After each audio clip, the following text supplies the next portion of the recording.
Well, we're here with Alice Olson, who is Valemount's newest, well, to be newest on Saturday, April the 8th, centenarian, 100 years old. So congratulations, Alice. Thank you. I ask you this every year, and we've talked for the last few years about your birthdays. Does it feel any different to be 100? No, it doesn't. No. Just the same, and your health is still good? My health is good. Okay. Do you have any anything that you do on a regular basis that helps you stay healthy? Well, not too much. I do a lot of these paintings. Okay. That keeps your mind sharp? Yeah. Okay. And I go out to bingo and drop in and okay. Stuff like that. Okay. Do you have any people always want to know when you turn 100 or when you get older, what's the secrets to living longer? Do you have any special diet that you have? No. No, you just eat regular foods? Just regular food. Okay. And how about alcohol? Do you drink alcohol? Never. Never drink alcohol. And smoking? Never. Never? Okay. Well, see, there you go. So, you know, the doctors always tell you, don't smoke, don't drink, or do it in moderation at least, and eat a healthy diet, kind of thing. I smoked one cigarette in my life, and I hated the taste of it, and I threw the package away. Yeah, that's a good strategy. I know fathers used to do that with their kids when they'd catch them smoking. They'd say, here, you smoke the whole pack, and make them sick of it so they didn't ever want to do it again, right? I just didn't like the taste of it. Okay, so you were born April the 8th, 1923 in Sunny Nook, Alberta. Is that right? That's right. Whereabouts is Sunny Nook, for those people who don't know? Do you know where Hannah is? Hannah, yeah, just kind of east of Calgary? I think it was south of Hannah, down on the prairie, bald-headed prairie. So a farming community? Yeah, Dad had a small farm there. Okay. What did he grow? You remember? I think he tried to grow grain, like wheat and oats, stuff like that. Okay. Mother had a small garden. Right. And how many siblings did you have? I had 8 living and I lost two brothers as babies. Okay, so 10 kids in your family. Yeah. And in your own family, you had more than that, right? 11. 11. You beat them. Was it a contest? Did you try for 11? I don't think so.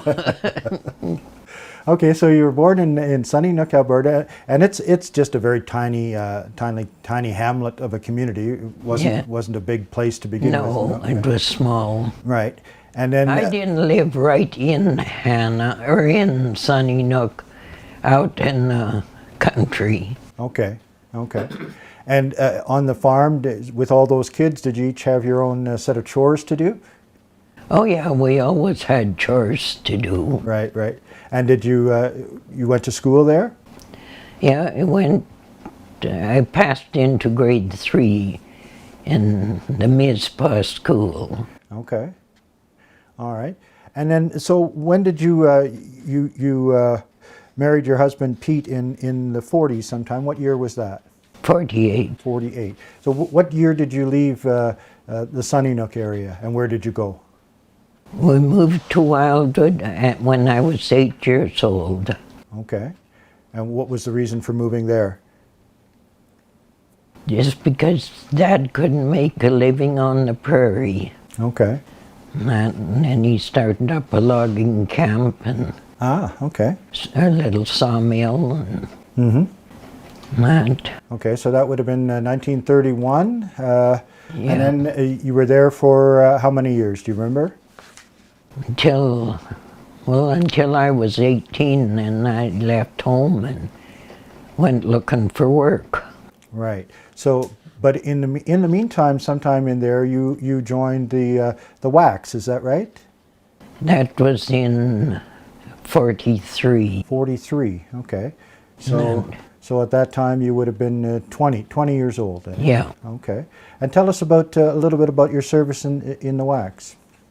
Well, I was just done general duty work. like cleaning huts and the canteens, stuff like that. Okay. Where were you stationed for that? Red Deer. Oh, in Red Deer, so not too far from home. Red Deer, well, I took my basic training in Vermilion, and then I moved to Red Deer, from Red Deer to Curry Barracks in Calgary. But I had 6 weeks down in St. Anne's de Bellevue before I moved to Curry Barracks. Okay. Okay. And did you enjoy your time in the service? I enjoyed it. I didn't like Quebec. But the rest of my service, I enjoyed it. Okay. And back then the salary for a person in the military was what? Do you remember? $1 something and $1.50 a day or something like that? $1.50 a day. Right. But I guess they didn't give you too much money, too much time to spend any money anyways, and they paid for all your meals and your clothes, Yeah. right? So. Paid, everything like that was paid for. Right. Right. And that. Okay. And so obviously, when the war ended, your service ended. Where did you go after that? Well, I came back to Wildwood and Chip Lake, Alberta, Okay. around there. Right. And when did you meet your husband? In 48, I think. Well, no, it was in 45, I guess, after the service. Was he in the service as well? No, Okay. he was unable to. His health wouldn't hold up. Okay. And that. And so you got married, what year did you say? 48, 48, okay, yeah. 48. And so then you had started having some children then, because when you came to Valemount you already had Five kids. Five kids, okay. Yeah. Okay. And so what did you do in those years between 48 and you came to Valemount in 56? Did you your husband still worked at the mill, or? No, he was a logger. Okay. And I worked at Coal Valley as a cook's helper. Okay, so in addition to having and raising 5 kids, you were also working, which wasn't all that common for women back then, was it? No, I worked before. Well, I had one child, Okay. and I worked as a cook's helper up in Coal Valley. Mm-hmm. Or not Coal Valley, Rob. Rob. Okay. Yeah. Yeah. Right. And so what brought the two of you to Valemount? And more or less my health, because I had got rheumatic fever, Oh. and the doctor in Alberta said that if I came to a warmer climate, it wouldn't bother me so much. And so that's why we moved up here, and Pete got working at Highstead's sawmill, which was just across where Bevan Crescent is now. Ah, so that was handy. Let me ask you about Valemount. So when you came to Valemount in '56 with your husband, and as you said, he started working at Highstead. Yeah, At the mill, and that was pretty much right across the street from you here. that's right. So tell us again, what was Valemount like in 1956? Well, like I said, we had one store, the post office, trails through the bush, no streets. Right. No paved streets for sure, but maybe just trails. Well, there wasn't even streets at that time. It was just trails. And that. Did anyone have a vehicle, a car, or a truck at that time? Well, we didn't, but people around here that did. Mm-hmm. Mm-hmm. And that. Right. So for those who don't realize, that was long before Highway number 5. That's right. So the main street was basically the highway there? And down past the hotel and down past Whiskey Fillow and that was the main highway at the time. Right. But not that many people had cars back then. Not too many. No. And how many houses would you say were in Valemount at that time? Maybe, if I start to count the people, probably about maybe 20, if that. Okay. And primarily people worked here as in the mill, or were there trappers as well, or was there any other kind of industry? I think there's trappers, and most of them worked in mills. Okay. Yeah. Right. And so you came here, and did you purchase some lots? Is that how you got started? Some lots for property? We bought 2 lots. Okay. This one that we're on and that one at the end. Okay. That used to be our garden spot until my oldest daughter got married, and we gave that to them as a wedding present. Okay. And then, so did you right away build a house here, start building a house here? Yeah, we did. Pete, working at the mill, he had the job of throwing scrap lumber into the burner. Okay. And any piece that was big enough, he'd ask them if he could have them. And he said, anything you want, take that you figure. So we built this house out of scrap lumber. Oh, really? Except for the rafters. He bought the rafters. Huh. And even the floor joints, he took the 2x4s, or the 2x6s, or that, and he'd nail them together, maybe 3 or 4 thick, and they're used for joints for under the house. Oh, clever. The only thing he done wrong, he didn't leave them standing, he put them flat. Oh. And of course they started to sag. Right. After years. But So you built that house in 1956? yeah, And you've lived in it ever since? ever since. Wow. So that's 67 years this year. Yeah, we moved into it on October the 8th. Just before the snows came. Yeah, just before the snow, before it was even finished. And once they got the windows in, Pete started to do the inside and get it so it would be warm. And how was that first winter in your new house? It was not too bad because we had a wood stove at the time. Right. Now you can't have them. The winters then had a lot more snow and probably colder than they are now, I imagine, eh? I don't really remember how cold they were. It might have had a little more snow than we had nowadays, but I'm not sure. Right.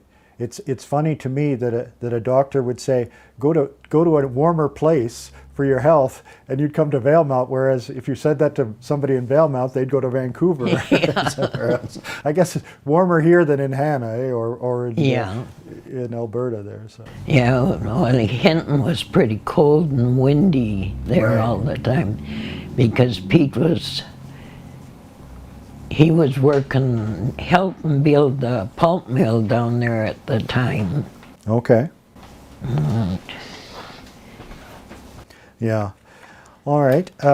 So let me ask you about life in general. So you've lived 100 years. You've seen a lot of things in your life. If I think back on the major things, you would have lived through the Depression. That's right. The Second World War. Yeah. The Korean War. Probably all those. Right. Basically the birth of plane travel, because there wasn't much plane travel in 1923. Cars were just kind of beginning in Canada in that era. That's right. A lot of homes didn't even have electricity. Like, what was Valemount like in 1956? Did they have power to the homes? No. Eh? No power, no water? water. Where did you get your water from? A neighbor had a pump there, and then after a while, Pete dug a well, and we had a pump right here at our place. Okay, okay. And for facilities, you had an outhouse?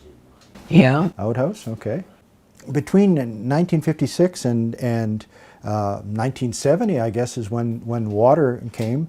Do you remember how many children you had in that span, that 14 years? You already had 5 when you came here. How close together were they? Were they all pretty close together? Let's see, Ronnie was a baby when I came. Lester was born 3 years later. And then I had, see, Lester, David, Marla, Hans, It's amazing you can Eric, remember all that. and Robert. In any event, you raised a lot of kids without running water and electricity. That's right. Right? Yeah. Was it hard back then? Oh, I imagine it was. I'd wash hand by washboard and Right. that. Yeah. Yeah. And the kids all went to school here? Yeah, well, Judy had started school in Hinton, and so did Benny. Okay. And where was the first elementary school when you came here? It was, all the schools was in one big place on the corner up there. Where, Fifth Avenue there? Yeah, Okay. Right. So they had a high school at that time or later? up to a grade 8. Grade is 8. only. Okay. Right. And anyone past grade 8 had to go over to McBride or somewheres. My kids never had to. Right. And What did you do? I want to say for fun. It's kind of hard with a woman raising 11 children to have time for fun. But did you go out for a dance ever, or listen to music, or what did you do? once in a while, a couple of times I went to dances, but most I was just around. Played with the kids a lot, I guess, because we used to play Auntie over with the kids and Okay. take them walking and Yeah. just all that kind of stuff. I never worried. Then we played cards and stuff like that. Made your own fun. We made our own. Yeah. Right. Did you do any outdoor activities? Did you ever go out to, camping or snowshoeing or anything like that? No. No. Basically stayed in. Well, not before we moved to BC. Pete and I used to go on skis, Okay. just visiting and that, but then we only had the 2 little kids at that time. Right. A little harder to take 11 kids Yeah. for a visit. That's right. Right. So, did you still have family back in Alberta? Did you go back there to visit once in a Oh, while? yes. Okay. My parents lived at Wildwood yet. Okay. Did they ever come here to visit you? Oh, yeah. Oh, okay. What did they think of Valemount? You remember? Well, Dad, he thought it was okay. And Mother, after Dad passed away, Mother moved out here. Oh, okay. And she lived over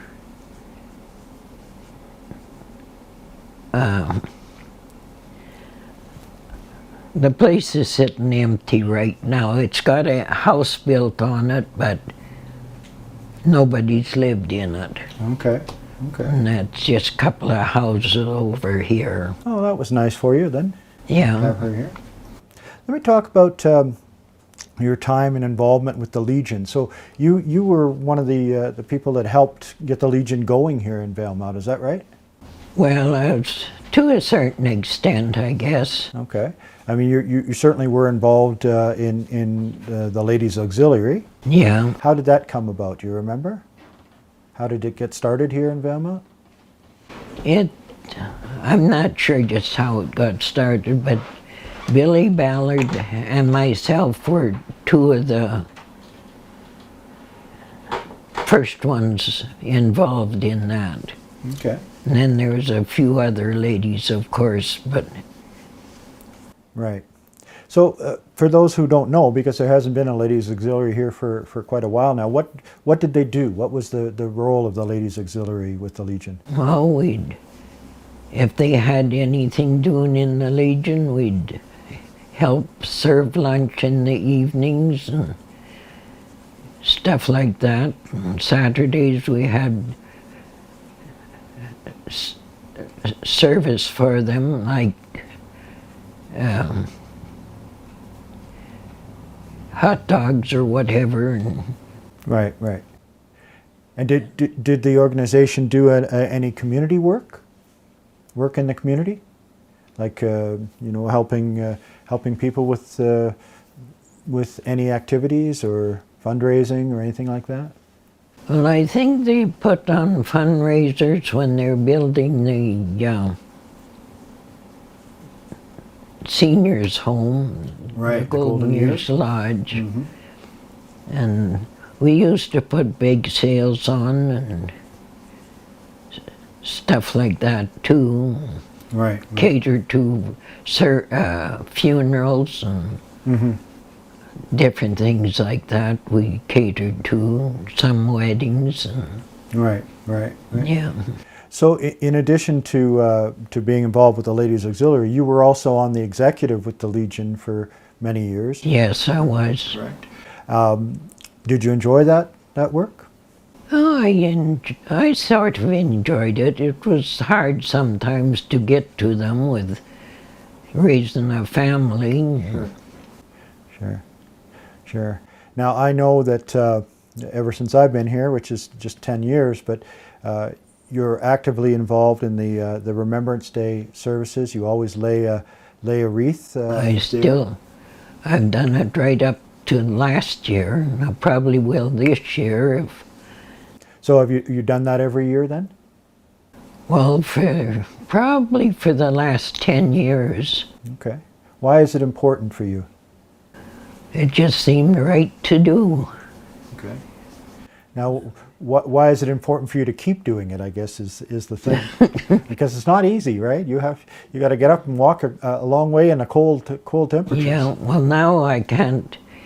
Last year I had to use my walker when I went and laid the wreath.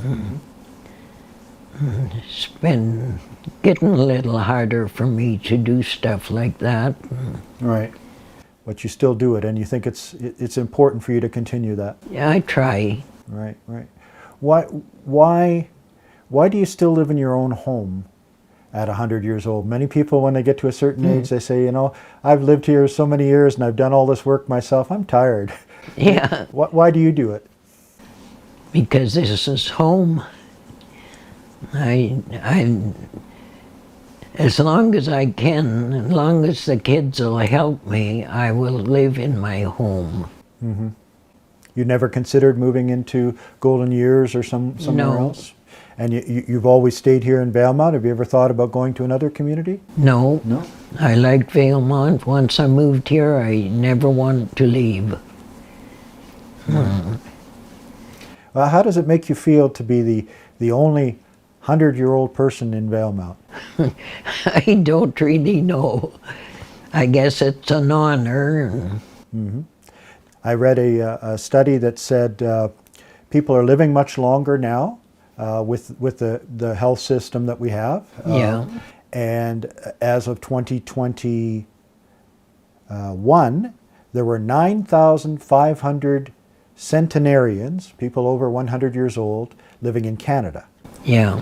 And they predict by 2035, so in another 12 years, there'll be 75,000. So I guess we need to do some work. You know, maybe 100 is now what 80 used to be. That could be. Yeah. Do you have anything in your life that you wish you had done? Not too much. Just happy raising my own family and that. Right. Well, you have a huge family. I mean, not just the kids, but the grandkids and the grandkids. Well, now I've got oodles of them. Right. Are you close to any great-grandchildren? I know you have great-grandchildren, but do you have any great-great-grandchildren yet, or? Oh yeah, I've got 5 generations. 5. Wow, that's great. And so, are you looking forward to seeing many of them on Saturday? I'll see quite a bunch of them. Yeah. Because Judy's girl, her oldest girl, is coming with her grandchildren, and Benny's daughter is coming with her family. Yeah. And Phyllis's family is all coming. So the community hall is going to be bursting at the seams. That's right. And then my son Ernie, he passed away now, but his family is coming. So It's going to be a wonderful time. Robbie's kids are all coming, as far as I know. And do you have a special request for a type of cake? Do you have a favorite cake? Not really. Do you like chocolate or strawberry, or what's your favorite? I'm not much on chocolate. Okay. But I know my oldest daughter is making a carrot cake, a chocolate cake, and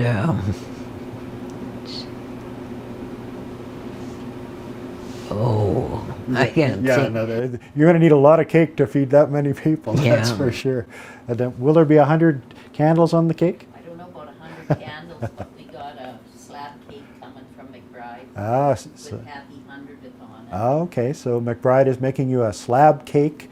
Yeah. Big slab cake with 100th happy 100th birthday Yeah. on it. And I understand that you probably haven't seen them yet, but I understand that you've had some letters of recognition sent by the Prime Minister Justin Trudeau, yeah. and by the Governor General, and BC Premier as well. And I know that MLA Shirley Bond has made a message for you as well. And it's kind of traditional, I think, for the king. Not until after the coronation. Okay, so after the king is coronated in May, I think it is sometime, Yeah, then he'll be able to send off a letter. Yeah, those will be very nice nice memories for you to have as well. Yeah. Right. So, how has the ride been? The ride of your life? Looking back on it now after 100 years, what would you say? Well, I guess it's pretty good. Pete never had a vehicle. We never had a vehicle. Never? No. Well, Pete had one, I guess, but then he got hurt in a tree had fell on him. He broke his back just before we got married. Oh, wow. So he never drove because his hands would shake and his legs would jerk and that, but we never had a vehicle. We had to wait until my boys were old enough to drive to get anywhere. Right. But all in all, you've enjoyed your 100 years? Oh yeah. Yeah. And if you had to guess, if you had a crystal ball, what do you think is coming up for you in the next few years? How long do you think you can make it to? Can you be Canada's oldest person? The world's oldest person? I doubt it, but you never know. Your health is good. My health is good. I don't have no troubles except for arthritis. And Yeah, most people have that. Yeah, otherwise my health is good, so I have no idea. Mm-hmm. And so I'm not sure if I actually asked you this question or not, but do you think that there is a secret to long life? Everybody's always looking for that secret. Well, as long as you take care of your own health, and I don't worry about it. I don't take very little medications. Actually, it's just got this one little bottle of pills that I take one a day. I take arthritis pills and that's it. Mm-hmm. And what does your doctor say about your health? He figures it's real good. Yeah. Is it a genetic thing for you, do you think? How old did your parents live till? Dad was 70, I think 77. Mother was 85, I believe. But I had aunts and uncles in the States that lived to be, well, my Uncle Pete lived to be 105. Aunt Amelia lived to be 103. Aunt Minnie was 100. Okay, so you do have some good genes there to work with. And one of Dad's sisters would have been 100, but she passed away about 2 months before that. And I had quite a few relations in the States that lived way past their hundreds, or up to 505 that I know of. Oh, you're in good company then, eh? Yeah. Yeah, you're like the Energizer Bunny. You just keep going, keep going. Well, good for you. Well, I don't want to take up too much of your time. Thank you very much, and very, very happy 100th birthday. On behalf of everybody who watches VCTV and all our friends, we wish you a very, very wonderful party and a great time in the years ahead. Yeah, thank you. You're welcome.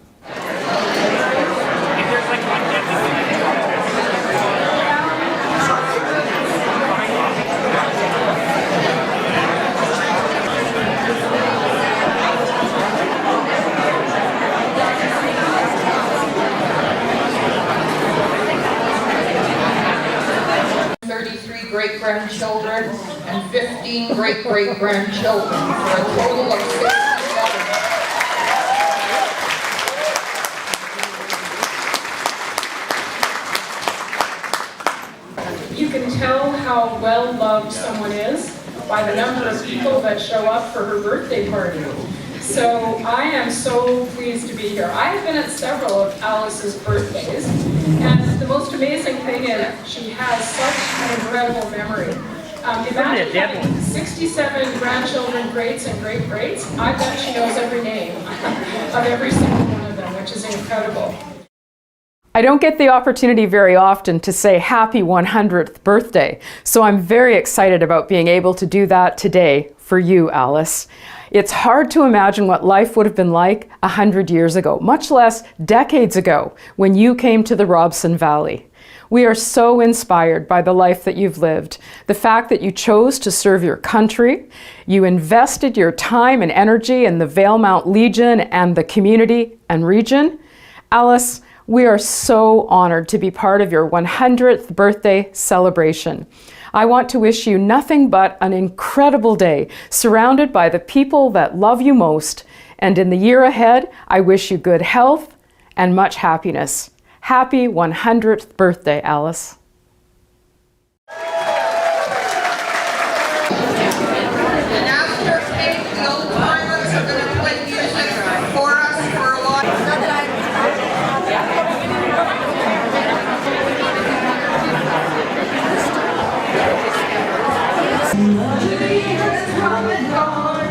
You're still growing strong. Proving is just a state of mind. You're showing all the signs, just like a vintage wine. Keep getting better with time. Happy birthday, we love you, Grandma. You're an inspiration.